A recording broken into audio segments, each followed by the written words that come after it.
just think the division is up in the air, so it doesn't surprise me. I think Stephen Vogt did a great job when you talk about managing what he had. But one thing I can say, I think Terry Francona left it this way as far as culture, is understanding who your guys are and getting them to star in their roles. All right, first, I just want to bring this up on the bullpen side of things. So we were just talking to Tim Kirkjian about Cleveland's bullpen and what they were able to put together in this postseason, right? Without really much of a starting staff to brag about. Do we have a problem player performance-wise and player safety-wise when you're just going into the tank and using the same guys over and over again? And I don't even just mean that for the postseason. Look at the usage for some of these very young relievers during the regular season for Cleveland. I mean, they were eating up a ton of innings. Just like I talked about with the Dodgers, but even more so, it's a depleted starting staff. They came in there with not even close to what you would love to see from a starting rotation, and then they lost guys, including, of course, Shane Bieber. So, yeah, I mean, Kratz, I'll start with you because you got to thread the needle, right? Vote's a new manager. He has bosses too. He doesn't have the roster that is put together like some of these other teams, especially the postseason ones that he was going up against. Yet he was given some of the better arms in baseball. So how do you manage all of that? But also, are you concerned that 3 years from now, we don't even know who some of these guys are because they were used so heavily and their arms fell off? I would fight against that and say Voter helped some of these guys become some of the better arms in baseball. They didn't bring this bullpen together and like, wow, they just gave him all the best relievers. He put them in situations. He communicated with them throughout the season. Hey, I'm going to need to use you here. I'm going to need to really, I'm going to need to ride that arm for 3 out of the next 4 days. That's just what it looks like. Know that you're ready, but know that you got to talk to me. So to me, yes, these guys came up from the minor leagues, but to me, Voter helped make them what they are. Their stuff is unbelievable. But if you put your players and your pitchers in a good situation, they have success. What does that mean for later in their career? Even like 2-3 years from now? We don't know. Maybe they all go on the Brian Shaw trajectory. 70 plus appearances, 80. I think Brian Shaw had like 78 appearances one regular season, like without the postseason. Like that's the trajectory these guys are on. They know what it's going to be like. They don't have to come into next year and be like, oh, I don't know if we can get 70 out of him. Like he's never done it. Like they're putting up 70 to 75 appearances and they're all in the same boat. So am I worried about that? 100%, because we have so many injuries. Am I worried that those guys shouldn't have been used that way? Absolutely not. You're in the big leagues. It's time to go. Okay. Well, Cam, I'll back some numbers into it as well. And of course, the Tigers have a similar storyline going here with the way that they were able to navigate the postseason. But I'll pull up some numbers for us real quick. First off, with postseason appearances, Tim Herrin and Cade Smith led the way so far with 9, right? Hunter Gaddis, 8, Emmanuel Clase, 7. So those guys are all in the top 6. Regular season, in the top 10, there are 4 Cleveland Guardians.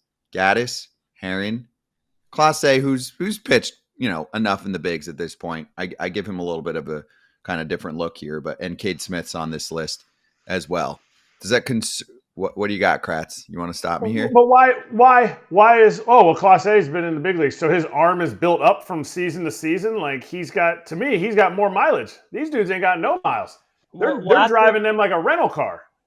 Well, I think it adds to your point, Kratzy, and I think it's a little bit deeper than just the generic conversation is this bad for guys? Because covering the Tigers a year ago, doing pre and post and doing some in-booth stuff for them, one thing I learned early in spring training is that A.J. Hinch was actually looking for guys that could give him 2 or 3 innings. They were looking for guys that were ex-starters that were kind of built up, or they were looking to build up for 2 to 3 to 4 innings during the season for these moments. So I think what's happening is, these analytic departments, these organizations are doing a little bit better due diligence of finding out who those guys are that can withstand that type of workload, right? So I don't think they're just going out and they're just throwing guys in the fire going, hey, you're going to give us everything you have.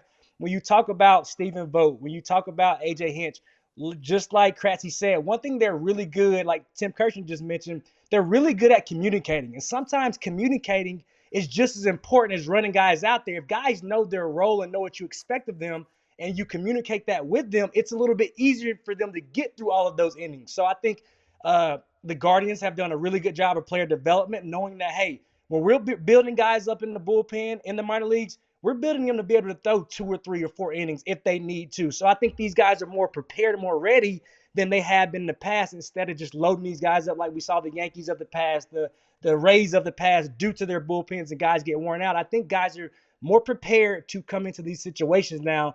And injuries are part of the game, but I agree with Kratzy. I think these young guys, they're ready. They know what they're to expect of themselves. And I think I think this is a good opportunity for them to put their name out there, and it's going to get them closer to getting to what they want to do, and that's a long-term deal possibly. Okay. What a damn run for Cleveland, just to spend a few minutes on them and put their season in the books. Okay. Vogt was incredible. They had a few guys that really stood out. Stephen Kwan is so fun to watch, and he's built for the postseason. Good. Just like using who mentioned this the other day, how Arise uses the field in a different way from everyone else. Kwan is pretty close there too, where he's like, all right. It's like Wade Boggs and Tony Gwynn. It's like watching the two dudes all over again. That's what they like. Stephen Kwan gives me that Wade Boggs, and Arise is like Tony Gwynn. It's crazy. It is crazy. So before we give him love, what happened to Emmanuel Clase, Kratz? Because Cam and I were on during that game, and then obviously, so we got to kind of weigh in already. So did Mason Miller. Again, if you're just joining us, we had a watch party on Friday with Brent Rooker, Vinny Pasquantino, Bobby Witt Jr., Tarek Skubal, Mason Miller, more joining us. So Kratz, what did you see from Clase after the Instagram story about all the accolades he had? Mason Miller was like, I don't know, man, that's a little weird. I feel a little concerned about him mentally. And then boom, he gives it up again quick on obviously not Pop. It was Rizzo, and then who followed real quick with the knock? Volpe, right? On Friday night. And they ended up getting 2 runs off Clase. It might have been Volpe or Glaber. Somebody a little shot. Not Glaber, because he was leading off. I think it was Volpe. Yeah, somebody shot it to right. Up the middle. Yeah. So anyway, what did you see there? Then then you get to a point where you're like, all right, now they're even knocking his cutter into the outfield to put together hits. You're just not seeing the same kind of Class A dominance that you saw in the regular season, and inconsistent velo. I didn't watch every outing, obviously, of Class A all year, but you'd see the cutter pumping in 101. But then when he started, I think the first 2 ABs against Rizzo and I think it was Volpe, I think he was more like 98 with the cutter. So I didn't know if that's a thing, because then maybe it cuts a little bit less, but I'll leave that up to you, Kratz. All right. I'm going to go 100%. I'm going to go 90% with what Mason Miller said. He looks shook, and he's telling you what it feels like to be a closer in the big leagues with elite stuff, and seeing the results and seeing how his mannerisms are. But we also have to understand with Emmanuel Clase, everybody thinks this guy, he gave up, I want to get it right, 5 runs on the season, 5 earned runs, yep. 10 runs total, 5 earned runs, okay? He had 74 innings. If I were to set the over-under of how many strikeouts he had at 67.5, I think 99% of the world would take the over. He had 66 strikeouts in 74 1/3 innings in the regular season. He is not a big-time strikeout guy, and I feel like the game was being called for him to just punch everybody's tickets. If you watch every one of those at-bats, not one dude was trying to pull him. They were all trying to go to right center.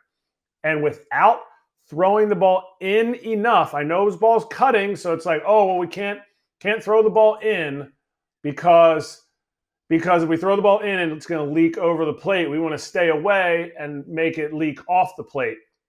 That's a passive way to call games. When the other team is taking the ball to the opposite field, Judge takes a painted cutter down and away, just rocket, just a missile to the seats. Hanging slider to Kerry Carpenter, hanging slider to Giancarlo Stanton. All pitches that he's gotten away with during the season, but to me, he never established in to straighten the hitters up to then make that pitch, his cutter and his slider that maybe weren't the best, have weaker contact, because he's not just the penultimate Cade Smith who had like 100 and some strikeouts in 70 innings. Like it felt like they started pitching Emmanuel Clase in the playoffs like he was a huge big time punch out guy, which he is not. And that's what I saw. Beautiful.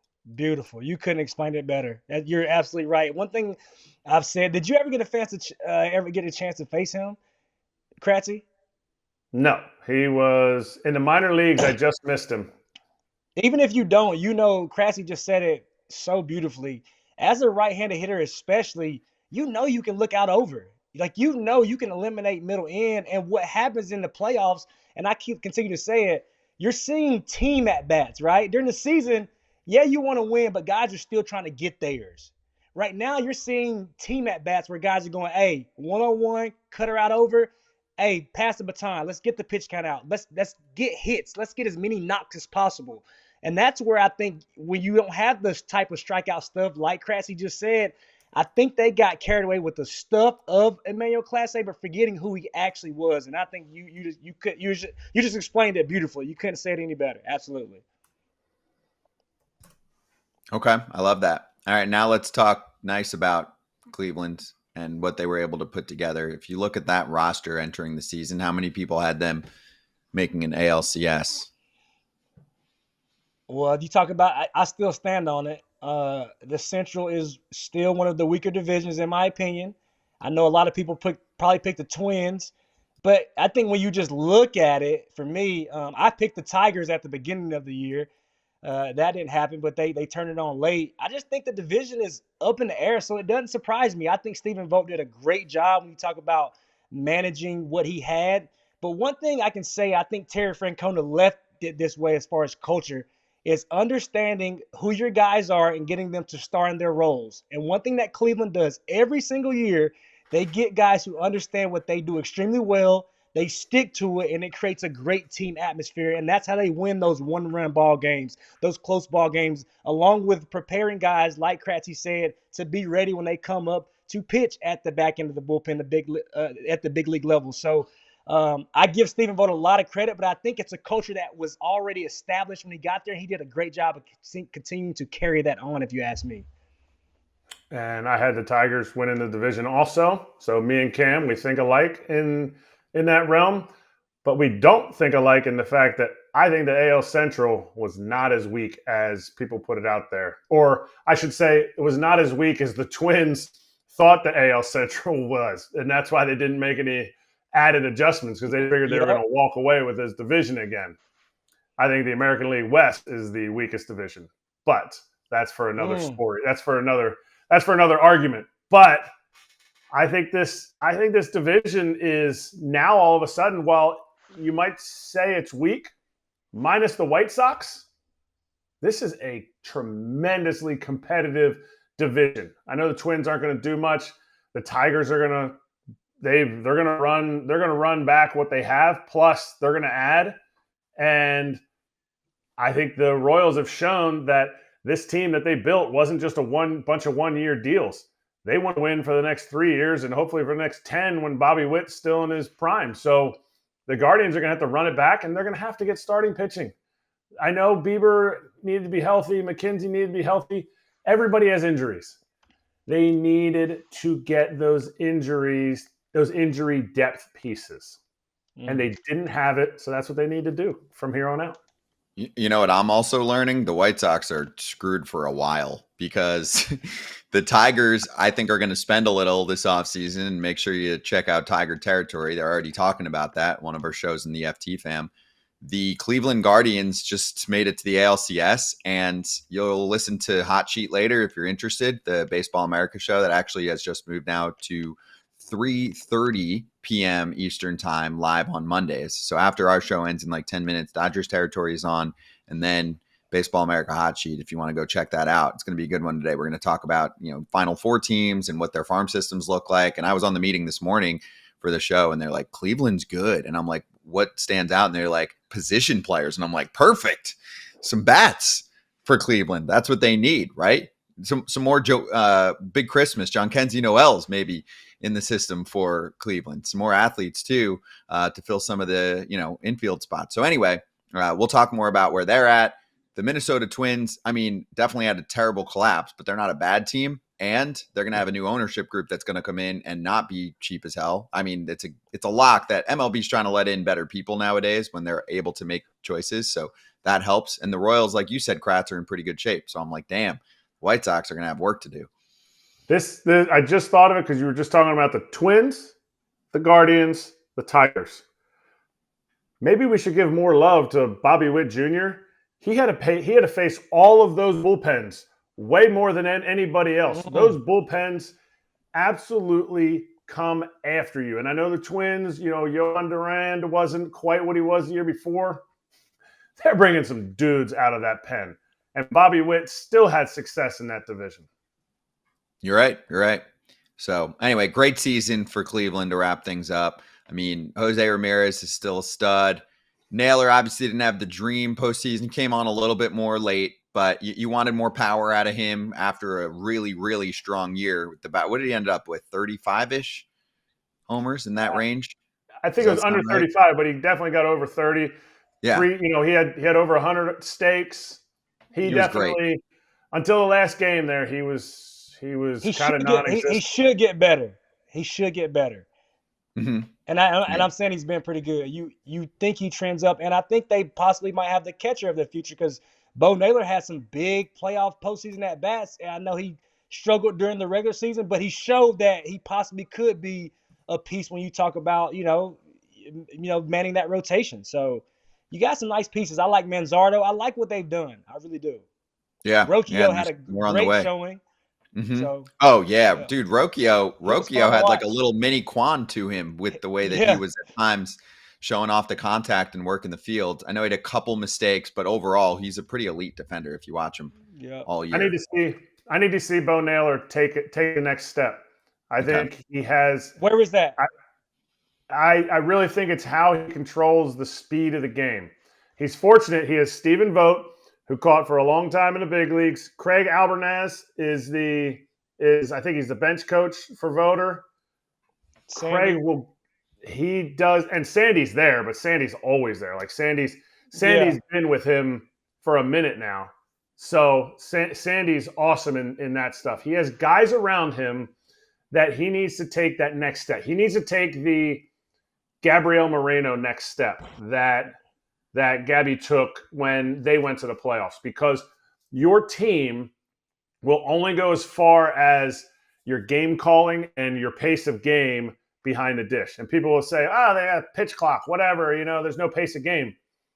There's 100% pace of game. It's how you're making those calls. It's how you get new guys into the game and this is the guy that has to be out there. So to me, he needs to take the next step so that they're not needing to put Austin Hedges into the game. Yes. Nothing against Austin Hedges, but you can't have him taking at bats in the ninth inning for a World Series team. So Bo Naylor needs to really delve into that and understand what that is for him and what that means of how to really control that game.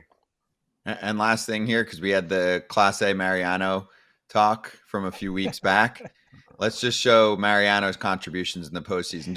I get it, both with the cutters, that's the premier pitch. Class A had the ridiculous season. But this is actually one of those cases where we can just say, what does this player look like in the playoffs? What does this player look like in the playoffs? Obviously, Mo's had way, way, way, way more time in the postseason. But also, I mean, the damage given up by Class A just in this postseason alone is basically the damage that Mo gave up in his career in 20 plus times the appearances, maybe more. So MLB's top 10 career saves leaders is from Foolish Baseball, sorted by career playoff win probability added percentage, right? How much of a factor are you in that particular game to help your team win? Mariano Rivera is plus 183%. Next highest in the top 10 is Julio Franco. You don't know what it means? I mean, we're talking about little c WPA percentage. Like that number, you could have made that number 1,000%. And I would have been like, yep, spot on, Mariano Rivera, best ever. Like we talked about the other day, and I told the guys, I forget who all was on. It was me and you, Scotty, and who else?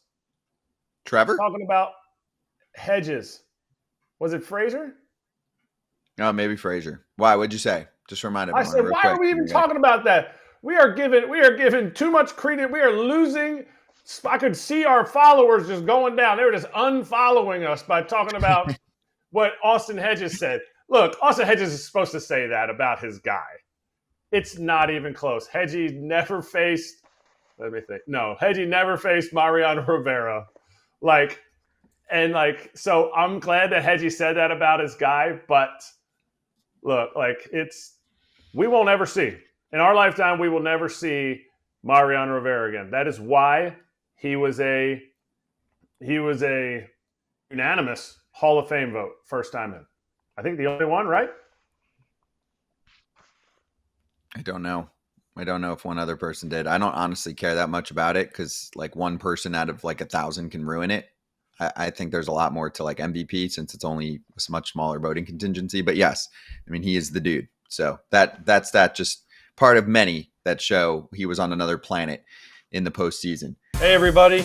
Be sure to like and subscribe for more content. We're back here every weekday, all year long, so do not miss an episode. The videos are coming in all day. Here's another video you might enjoy. Baseball the way it should be covered.